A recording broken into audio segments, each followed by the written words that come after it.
What is up, you guys, and welcome back to my YouTube channel. Now, I know we haven't done this in a hot minute, but today we are actually going to review a new game. South of Midnight releases next week on April 8th, but I did pre-order the premium edition, which allows you to play the game up to 5 days early, and I was gonna review this game for all you guys, okay? So I did this for you! And I hope you enjoyed the video. If you want more reviews like this in the future, just let me know in the comments, guys. But without further ado, let's get into the game.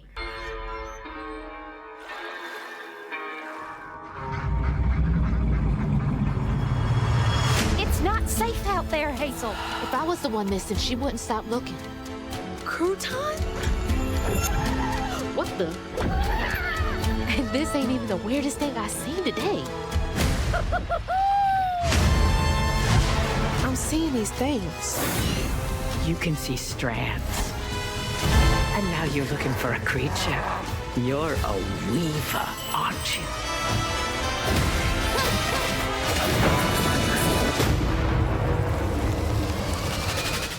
So if you guys saw my Xbox showcase reaction about a year ago, they did showcase this game, and I was super excited to play it because, for one, it's based in the Deep South. You guys know me. I'm from Alabama, okay? Y'all crack jokes all the time, so I was so excited that this game was actually based in Deep South. It's based down in the bayou in Louisiana, but it just felt so nice to see a game that is based in the South. So for one, that already got a point for me. That already got a point for me in the yes column, okay? Now you play this young teenage girl named Hazel who essentially finds out they have these powers that can mess with the tapestry of the universe. And some of the things that she can see and interact with are these giant monsters that you come across throughout the game, as well as enemies called haints that are derived from stigma, which is just concentrated loss and sorrow that are in different areas of land. Now, how the story sets off is that there's a hurricane on the way and the floodwaters knock down their home with her mother inside, carrying her downstream. She finds out she has these powers as she's searching for her mother. Now, I didn't get too far into the game myself, so I don't have any spoilers to give you, but that is just the overall kind of, without spoilers, gist of what the game is. The basic premise. Now, playing what I have of the game so far, it does seem pretty linear, and even though there are different difficulties that you can choose to start the game in, even the combat seems fairly easy. I mean, the combat itself will be more difficult depending on, you know, the difficulty you choose. But I did use a balanced, like a normal style gameplay, and it was kind of hard, but that's just because I have skill issues, okay? That's just me. The combat does seem pretty basic and pretty easy. And I'm super thankful because there weren't actually that many bugs. They were very minor, the bugs that I did come across. Some to do with combat, like dodging and attacking weren't like they would work, and then suddenly they wouldn't work all of a sudden. So, I mean, that was very, very minor. It didn't bother me all that much. Hi, Beautimus. Hi, Beautimus. Have you come to greet us with your presence? Yes. We have now been blessed by Kitten. We have been blessed by Kitten. You have glitter in you. Hold on a second. I blame chat. Let me get it. Oh, where'd it go? Did I get it? No, I didn't. Oh, let me get the glitter. Oh, it's still there. It's still there. Now, each segment of the game is kind of in different chapters, so thankfully, once you're done with the game, if you missed any collectibles or anything like that, you can go back through the different chapters and collect the collectibles. And one of these collectibles that you find throughout the game, either defeating enemies or just kind of sitting around, are floofs. And I absolutely love saying the word floofs. If you go watch my gameplay on my other channel of this game, I just say floofs, like, constantly. So you collect floofs, and the floofs, I can't even talk. The floofs get you upgrades for your just skill point tree. And it's just a basic skill point tree. You can upgrade your attacks and some of your weapons. And then there are other collectibles that you can find that are, I can't remember what they're called. I'm not gonna lie off the top of my head because I keep getting so distracted by the word floofs in this game. But they're like long green vials, and if you collect 3 of them, it will permanently upgrade your health bar throughout the game. So you can upgrade your health, and you can upgrade in your basic skill tree. Driving the point back around to about the linearity, is that a word? Linear. Straightforwardness. Point A, point B. Now we drive back around to the linear basis of this game. The combat areas are more like arenas.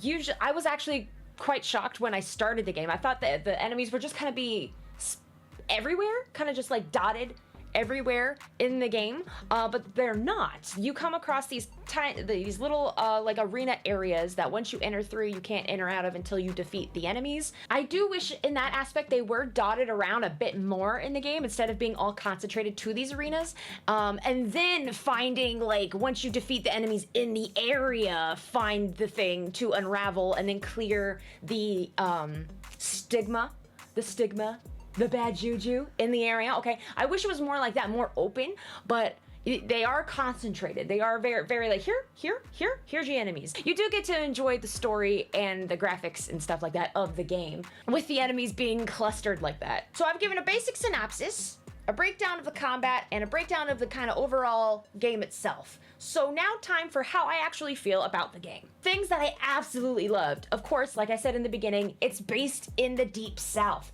That hits home for me. I absolutely adore that it's based in the South, and that's probably where a lot of my kudos points are gonna come from. The story itself is fantastic, especially for a single player game and a linear game at that. And I also thought that the art style and the way they chose to do the graphic rate, I don't know how to properly, what word I'm trying to think of, but I thought had the stylization, I thought was actually pretty cool. The graphics looked beautiful and amazing.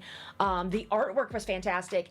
They did do kind of like a stop motion kind of feel to the game, much like Into the Spider-Verse, how it's very comic book feeling. So it's not laggy. When you go to play it, it's not lagging.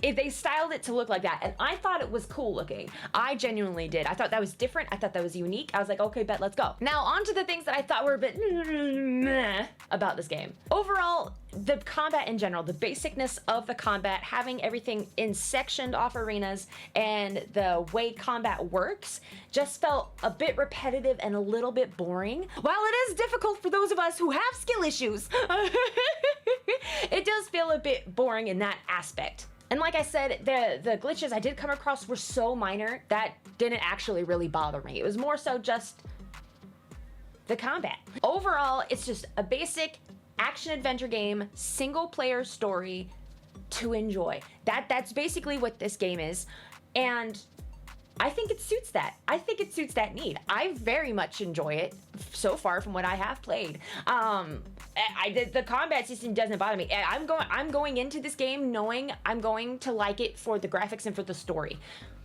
That's me. That's my personal opinion. That's what I think. I think the game is overall great. I think it's great.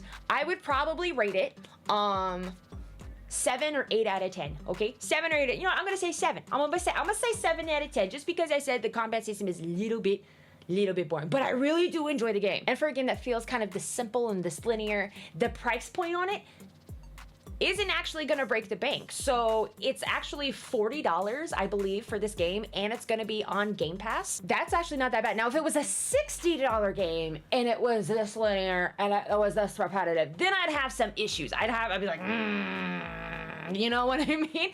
But $40 feels like a really good price point for this particular game. I think it's fantastic. I genuinely recommend it. Only if you do like story games. I know not everybody seems to like single player story driven linear games like that, but y'all know me, I like stuff like Uncharted. So I think if you like that kind of stuff, you're gonna enjoy this game. Okay, I think the story is gonna be absolutely great, and I can't wait to play the rest of it. Now, during this review, you probably saw clips of me playing the game, testing it out, getting a feel. Now, if you want to see the actual gameplay of it, which is like an hour and a half long so far, a first part that I did, I'm gonna put the link down in the description if you want to see more of this particular game. Okay, it's gonna be over on my second channel. But overall, I hope this helped. I hope you enjoyed the video. If you did, make sure you give it a like. Let me know down in the comments if you want to see more gaming reviews, and I hope everybody has a great and fantastic and amazing day. All right, and I'll see y'all next time.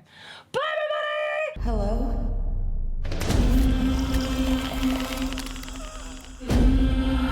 There's something big out there. Take this and go find your mama.